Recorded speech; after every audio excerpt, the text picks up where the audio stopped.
बात करेंगे फंगल के बारे में, ब्लैक फंगस के बारे में। क्या है ये बीमारी? अब मास्क पहनना आपके लिए जो मजबूरी था, क्या खतरा है आपका मास्क जो आपने पहना है? नाज़रीन किराम, ये बड़ी अहम खबर है, आप देखिएगा जरूर। मेरे साथ मौजूद है प्रोग्राम में खास मेहमान डॉक्टर सलीमानी, जो कि एचओडी सिकमो से, उनसे जानना चाहेंगे ये जो ब्लैक फंगस है, ये बीमारी क्या है, किस तरह से आई है और कितना खतरा है कोविड के बाद। और एक बड़ी परेशानी जो है अवाम के लिए है, वो है ब्लैक फंगस। क्या है ये बीमारी और कितनी खतरनाक है? नाज़रीन किराम, फिलहाल मेरे साथ मौजूद है डॉक्टर सलीमानी साहब, उनसे मैं बात करना चाहूंगा और जानना चाहूंगा ये जो फंगस है इस बारे में काफी बातें की जा रही है। डॉक्टर साहब, सबसे पहले आपके पास टाइम नहीं था, आप इस वक्त जो है कोविड के हवाले से जो जंग लड़ रहे हैं, जिंदगियां बचा रहे हैं, हम आपको और हमारी टीम और पूरी आवाम आपको सलाम पेश करती है। शुक्रिया तारिक साहब, thank you for having me on this show. इस महामारी ने तो काफी सारी हालात खराब कर दिए हैं सारी वर्ल्ड का, और हर रोज एक नया चैलेंज आ रहा है सामने। एंड यही अब एक और चैलेंज आ गया पिछले 1 साल से जो हम इस महामारी के साथ जूझ रहे हैं। एक और हर रोज कोई ना कोई चैलेंज आ जाता है। And this pandemic has thrown another challenge. That's what you commonly call the black fungus. And that disease has now been notifiable. It's a notifiable disease. That means कि जो भी कोई डॉक्टर इस बीमारी को उसके सामने आ जाए तो गवर्नमेंट को इनको इतला देनी है। आज प्रोग्राम हमने देखा, अभी न्यूज आई कि जम्मू मेडिकल कॉलेज में भी एक 40 साल कोविड पेशेंट को ब्लैक फंगस डायग्नोस हो गया है। ये ब्लैक फंगस क्या है? अगर हम देखें, एक्चुअली ये ब्लैक फंगस नहीं है, ये it is a mucormycosis disease and these fungi are everywhere. जो फंगस है ये हर जगह होते हैं, एनवायरनमेंट में, सॉइल में, प्लांट्स में, डिकेइंग फ्रूट्स में, and we call it is ubiquitous, it is present everywhere. But ये जो डिजीजेस होती, ये जो फंगल इन्फेक्शंस होती है, उन लोगों में अटैक करती है कॉमनली जो डायबिटिक हो या इम्यून कॉम्प्रोमाइज्ड हो। इम्यून कॉम्प्रोमाइज मीन जिनकी कुछ अद्वियात चल रहे हैं, उनका इम्यून सिस्टम डिरेंज हुआ होता है। For example kidney transplant patients, उनको इम्यून सप्रेसेंट्स देते हैं हम ताकि उनकी किडनी बच जाए। और ऐसे ही कैंसर पेशेंट्स होते हैं जिनको एंटी कैंसर ड्रग्स चल रहे हैं, उनका इम्यून सिस्टम डिसेबल हो जाता है, कमजोर हो जाता है। और HIV इन्फेक्शन पेशेंट्स है या डायबिटिक पेशेंट्स हैं।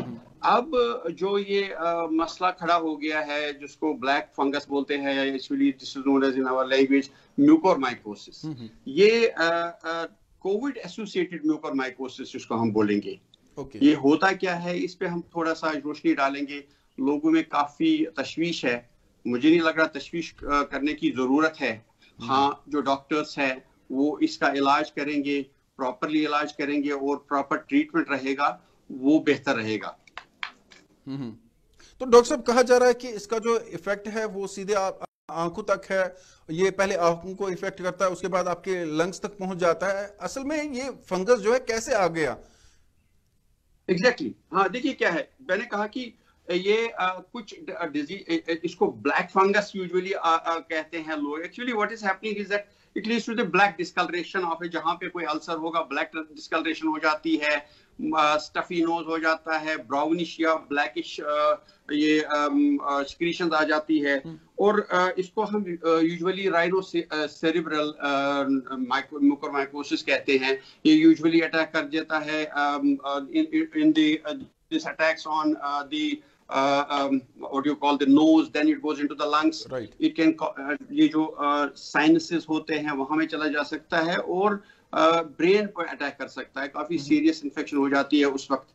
अगर ये क्यूटेनियस हो जाए, कहीं बर्न्स होंगे या कट्स होंगे, वहां पे वो म्यूकस आ जाए तो उनको भी इन्फेक्शन हो सकता है। ऐसे ही अगर पूरा जिस्म में फैल जाए, डिसेमिनेटेड इन्फेक्शन हो जाती है, काफी सीवियर इन्फेक्शन हो जाती है उस वक्त। लंग्स में भी जा सकती है। इस वक्त जो कोविड है इसकी वजह से तो लंग्स यूजुअली प्रॉब्लम्स कर रहे हैं, और जब लंग्स में चला जाता है काफी डिफिकल्ट हो जाता है फिर वो पल्मोनरी एसोसिएटेड एस्परजिलोसिस से डिफरेंशिएट करने में। यूजुअली देखा गया है कि ये उन कोविड पेशेंट्स में हो जाता है जो रिकवर हुए होते हैं, जिनको यूजुअली हम स्टीरॉइड्स दे देते हैं। इस इन्फेक्शन को कंट्रोल करने के लिए, कोविड इन्फेक्शन को कंट्रोल करने के लिए स्टीरॉइड्स दिए जाते हैं। उन पेशेंट्स में अगर प्रॉपर डोजेज ना दी गई हो, जो रिकमेंडेड डोजेज हो और जो रिकमेंडेड पीरियड हो, अगर वो ना दिया जाए तो उन पेशेंट्स में ये म्यूकोरमाइकोसिस हो जाता है। यूजुअली देखा गया है 2 हफ्ते के बाद वो जब पेशेंट्स रिकवर हुए होते हैं कोविड से, तब उनको ये साइंस एंड सिम्टम्स हो जाते हैं, stuffy nose, running nose, blackish discoloration of the nose, या हेडेक हो जाता है, या पेन हो जाती है आंख में, डबल विजन जिसको बोलते हैं, डिप्लोपिया हो जाता है, दो दिखने लगते हैं। So doctor, is it related with COVID-19? Yeah, it is. We will call it COVID-associated mucormycosis because in patients में जिनको हमने स्टीरॉइड्स दिए हैं या जिनको डायबिटीज अंडर कंट्रोल नहीं है, अनकंट्रोल डायबिटीज है, उनको 2 हफ्ते के बाद अगर हो जाएगा तब हम बोलते हैं इसको कोविड एसोसिएटेड म्यूकोरमाइकोसिस। उनमें ज्यादा चांसेस हो जाते हैं। अभी WHO ने स्टीरॉइड्स के लिए अपनी ये डेफिनेशन बना दिया कि कितना देना है, 6 मिलीग्राम 10 डेज के लिए देना है, उनको नहीं हो जाएगा। मगर हमें यूजुअली इन पेशेंट्स में काफी हाई डोजेस स्टीरॉइड देने पड़ते हैं, जिससे डायबिटीज भी अनकंट्रोल हो जाता है और फिर उसके बाद उनका इम्यून सिस्टम वीक हो जाता है और ये जो फंगई है टेक ओवर द सिस्टम, उस वक्त ये प्रॉब्लम हो जाता है। डॉक्टर साहब, आपका बहुत बहुत शुक्रिया, आप इतने मसरूफ हैं और आपने अपना कीमती वक्त दिया, बहुत बहुत शुक्रिया आज हमारे साथ बात करने। और जो आवाम परेशान थी उनके लिए भी बता दें कि आपने जो है एहतियात लाजमी करना है। हम बात कर रहे हैं जहां तक एक तरफ से लोग परेशान हैं कोरोना वायरस की वजह से, कोविड-19 की वजह से, वहीं पर है और एक फंगस यानी ब्लैक फंगस जिसे कहा जाता है, उसने लोगों को परेशान करके रख दिया है।